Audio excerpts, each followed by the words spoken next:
What's going on, guys? King Yoshi here. Now, this isn't actually part of the podcast. This is kind of a pre-commentary sort of thing. So, I'm calling this a pilot episode of Meta Mondays because it sort of didn't exactly go 100% of the way I hoped. So, I want you guys to do me a favor. On this video, leave a comment that explained what you liked, what you didn't like, and I really want to see if I can make this format work because in my head, I see how it works, but the way it turned out is not what I thought it was going to be. That's not to say that this video is bad. I think it's pretty okay, but I think it could be a lot better. So just let me know. And, maybe I'm hoping to post another one of these next week for the tier shifts. So, yeah, let me know what you guys think. All right, enjoy the podcast, guys. Hey, what's up, guys? King Yoshi here, back with something a bit different from the usual content on this channel. Today, we're going to try something new. A podcast. Well, sort of. I wouldn't really call this a true podcast, as this series isn't likely to be consistent, and the format is going to contrast that of your average podcast. The format that we'll be using is a question format. Each episode will be split into sections, one for each question that I write down before I record the show. This makes things a lot easier on me, in that I can record each segment throughout a longer span of time rather than all in one sitting, which can be quite boring, especially for a generally solo podcast. I say generally as we're going to have some guests on here eventually. I heard Rabia was interested in being on the show, and I'd imagine other people like GW wouldn't be opposed to it either. I just need to ask them. Now, I'd like to put a focus on today's episode. Ironically, that focus is rather general. I'd like to put the attention on the NU meta as a whole rather than specific aspects of it. The tier is only in beta. There aren't exactly super specific scenarios or Pokemon to make an entire episode on, so I'm taking a wider approach on things this time around. Oh, and I almost forgot to mention, this podcast will be called Meta Mondays. Of course, this podcast won't be posted every Monday, however, when it is posted, it'll definitely be on Mondays.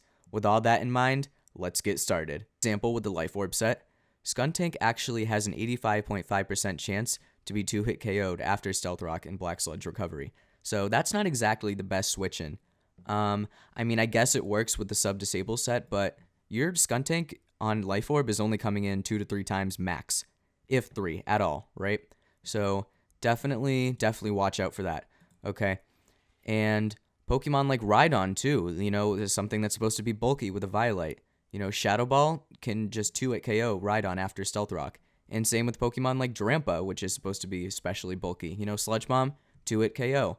I'd say the only critique for Haunter is that it's kind of a frail Pokemon, but other than that, I don't really, we're going to talk about what Pokemon deserve to be banned, but I think Haunter might have to go, but I'll talk about more on why that is in a couple of questions.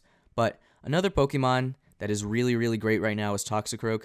Okay, if there's a Pokemon that people think is broken, it's this one. I personally don't find Toxicroak to be broken, but it's still very, very good. I'll admit it's very, very good.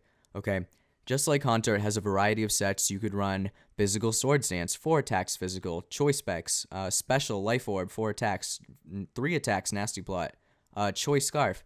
There's no telling what a Toxicroak is going to be until it uses a move, honestly. And, paired with that, it has both physical and priority moves. It has Sucker Punch for physical and Vacuum Wave for special. This thing's got it all.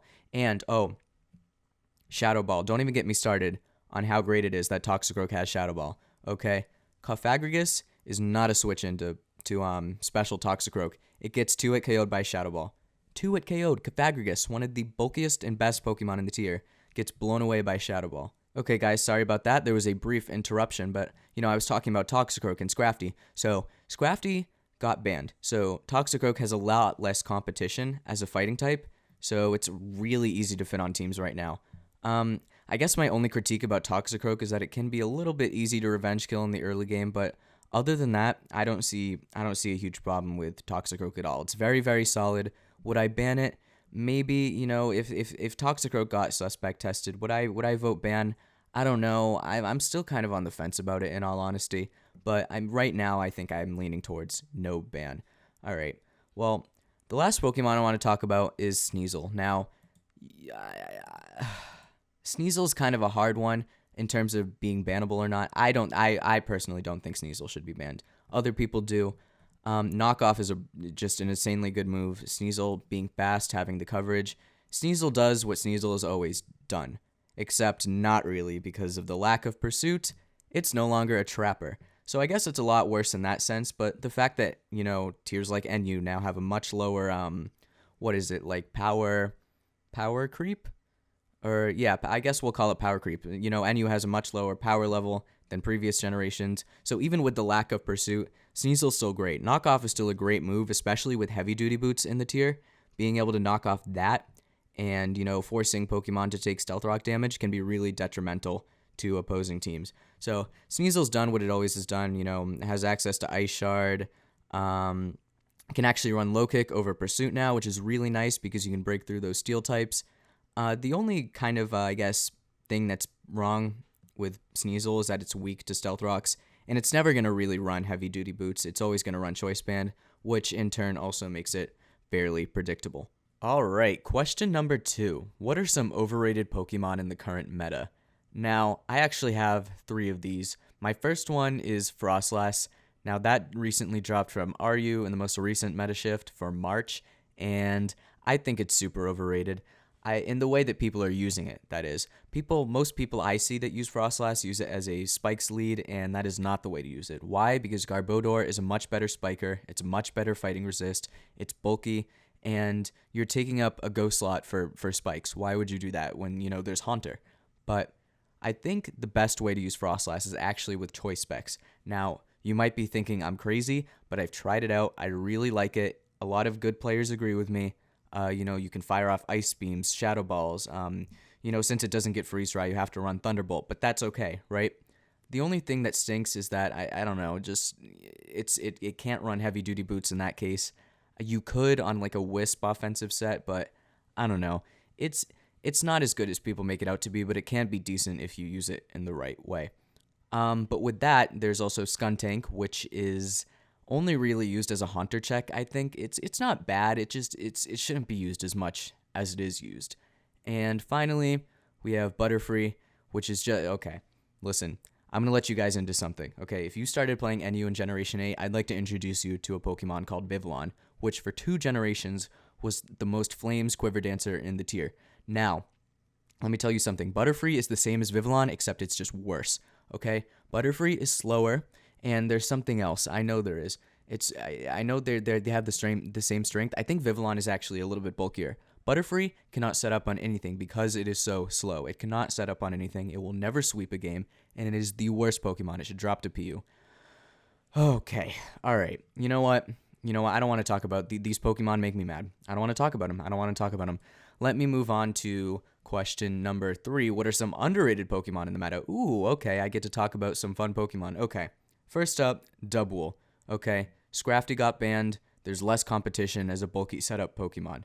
All right, it's faster and has more immediate bulk than Scrafty. It has fewer type weaknesses thanks to Fluffy and being a normal type. I guess my only critique about Dubwool is it's very one-dimensional. You know exactly what Dubwool is going to be doing, whereas Scrafty could run Bulk Up or Dragon Dance or Bulk Up Dragon Dance. You know what I mean? And it also lacks the utility that Scrafty has. So like knockoff. Actually, honestly, something I didn't write down here. The biggest weakness Dubwool has is its poor, shitty way of hitting ghost types, which is Payback. It could run Zen Headbutt, but then you miss out on doing damage to Cofagrigus, which can bite you in the ass later. Bite you in the ram. That's a funny pun. I'm very funny. Please laugh. Okay, Arctovish.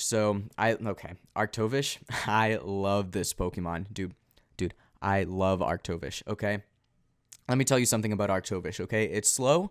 Put a Choice Scarf on it. It's not to revenge kill Pokemon, but rather to give it actual speed. And you may think, that is a big problem. And it is a big problem, I agree. But it's still great because of this powerful move called Fish's Friend. Oh my god, it does so much damage to everything. It's Arctovish. It can be a great late game cleaner. Fish's Friend isn't going to be OHKOing Mons left and right, but if you can get a little chip through Stealth Rock and Spikes, you're going to be winning games with Arctovish. It has really good coverage. Psychic Fangs and Icicle Crash, that's really all it needs. I believe you can run Super Fang too for those pesky steel types. And, it is rather slow, but again, Choice Scarf, you get it up to like 343, which is more than it needs, more than enough, right? I I guess another flaw is that Water and Ice isn't exactly the best typing in this meta. Since you're running Choice Scarf on Arctovish, again, you're weak to Stealth Rocks, blah, blah, blah, electric types, whatever, right? And outside of Vicious Rend, it's honestly not all that powerful as a breaker, but it still gets the job done, right? Now, the last Pokemon I want to talk about in this section is Sock. Now, Sock is used. Don't get me wrong. People like to use Sock, but it's not used enough. Choice Band is super, super powerful. I actually have some calcs for you guys here that I wrote down. So, like, you 2-hit KO Garbodor with Earthquake easily. Even after Stealth Rocks, you have a chance of OHKOing. Rotom Fan gets 2-hit KO'd by close combat. Dubwool, OHKO'd by close combat thanks to Mold Breaker. Yes, Mold Breaker helps you so much in that Dubwool matchup because Fluffy is no longer in effect, so you just blow right past that, right? What else? Eldegoss 2-hit KO'd. Really well 2-hit KO'd. Actually, I think after a Spike and Stealth Rock, that thing will be OHKO'd, right? Gourgeist Small, you just kill that with Knockoff. Lantern, OHKO'd by close combat. Quillfish, 2-hit KO'd by Earthquake. And Sandaconda, 2-hit KO'd by close combat, right? This thing is just an incredible breaker. It tears through everything. Everything is either OHKO'd or 2-hit KO'd. Really great. And if you can get some spikes and Stealth Rock chips, you're great. You're fine. You're perfect. You're beautiful. Sock, amazing. Choice Scarf, not the best. I mean, it hits a decent speed tier, but my problem with that is that it sort of underspeeds Togedemaru and Haunter with a Choice Scarf, and I can't really get behind that as a Scarfer in this meta, right? And in turn, you lose or you gain the flaw of being able to be revenge killed a lot easier with a Choice Band set, but really just an exceptional breaker. I mean, it has competition from Toxicroak, but still, you should give Sock a try if you haven't already. All right, question number 4. What Pokemon are most ban-worthy right now and why? Now, I mentioned this earlier, but Haunter. There are too few checks to be healthy for the meta, in my opinion. Now, it could have led to, I guess, restrictive team building, but since there's not really any checks, I mean, what are you going to do, right? I guess the best way to check Haunter is offensively, but it's just not fun to play around when there's like 0 viable ghost resists. I mean, sure, Sneasel can eat a Shadow Ball, but then it just gets blown away by Sludge Bomb and things like that. Yeah, there's Skuntank, but just one Pokemon? I don't think so, pal. People also want Toxicroak to get banned. Like I said earlier, I'm on the fence with that. It is powerful. It does have, limited ways of getting hits taken by it. Again, it has limited checks. That's what I'm trying to say. It has limited checks. Wow, English. Okay. And maybe Sneasel. Maybe. If anything, Sneasel, I find Sneasel kind of to be a healthier presence, if anything, but I don't know. Depends on who you ask, right? Honestly, if nothing got banned, I wouldn't complain. I really like how the meta is right now. Nothing feels like, oh my god, we need to ban this immediately. I think we're going to suspect test Toxicroak once we get out of beta, though, or Sneasel. I'm not sure. We'll have to see. We'll have to see what happens with that. But that was a quick one. Let's move on to question number 5. How is the Nenu meta enjoyable? Is it enjoyable? What makes it good or bad? Yeah, now, to give a summary, if you just want a summary, I love this NU meta. Some people don't, very few people don't, but I think most people actually love it so far, and I think it's really good. Actually, I have a problem listed here. Power creep is low, so games can feel slower than previous generations. That's true. With less Pokemon comes less, power, so I guess games might feel slower or less, offensive or fun, but I don't know. I kind of like the pacing the meta's in right now. Very few Pokemon feel overwhelming or overpowered. That's true. We kind of talked about that in the last question. The team builder doesn't feel restricted by any means. Yes, there's a lot of variety in team building that you can have right now. I think most people are stuck in the funk of running standard, but even if you do run the same couple of Pokemon, it still feels diverse. It's really strange, but I've really liked building in this meta, so I enjoy it. And there's a lot more to be discovered. I think that's very true. The tier is only just leaving beta right now. People are complaining how, the tier might not be diverse enough or team building isn't fun. It's kind of restrictive. Look, we've had this tier for a couple of months, maybe, and it's not even the full version yet. Okay? I think once we get out of beta, maybe test a couple of Pokemon and, have, NUPL. NUPL's coming up, right? Have the meta develop that way. I think people are going to have a lot more fun with team building and, using Pokemon. They wouldn't be necessarily acquitted. Yeah, comfortable with using. That's what we'll say. I don't know what word I was trying to think of, but yeah, All right. I feel like this went a little differently than I thought it would. We're only 16 minutes in. Um, but yeah, it's kind of a new thing for me, right? I think it went well in terms of answering the questions, but I'll definitely have to add more in the future when there's more specific things to talk about so that we can have a much longer runtime for the podcast, right? All right. Thank you guys so much for watching this episode of Meta Mondays. Please recommend some questions in the comments that I may answer. I'll see if I can get a guest on the next podcast. I'm not sure when the next one will go up. I'm hoping next Monday, honestly, because we have an incoming tier shift for April. So I'm sure I'll be talking about that next Monday. All right, guys. Peace out.